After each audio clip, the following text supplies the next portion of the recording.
cette entreprise de la banlieue milanaise se fabrique un des trophées les plus convoités au monde.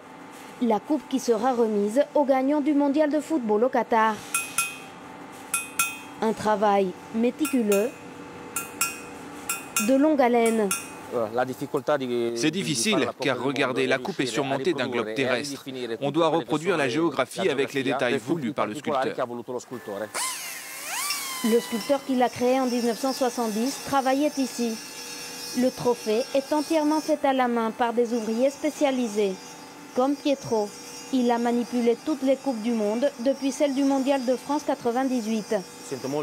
Je me sens tellement privilégié de pouvoir toucher cette coupe, surtout car pour moi c'est une tradition familiale. Mon père travaillait dans cette usine et après le savoir-faire est passé de père en fils.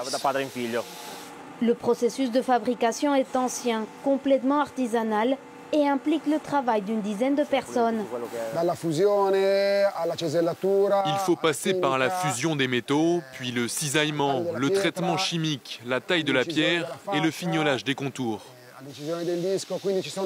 Il y a toute une série d'étapes à suivre et pour réussir, il faut agir en équipe, comme une équipe de football. Dernière étape, un traitement chimique pour enlever les impuretés. Et le bain d'or, 24 carats. Ici, il y a des ondes électromagnétiques qui vont coller les particules d'or sur la coupe. On peut faire 3 ou 4 bains d'or en fonction de la couleur de la coupe. Les gagnants reçoivent la copie plaquée or, car le trophée original en or massif n'est utilisé que pour la cérémonie de remise des prix. Après chaque mondial, on nous renvoie la coupe originale pour la maintenance. Et on voit bien que ça a été une coupe qui a été célébrée.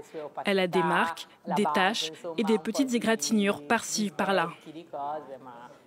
50 ans après sa création, la Coupe du Monde n'a pas pris une ride et attend impatiente de voir qui la brandira au Qatar le 18 décembre prochain.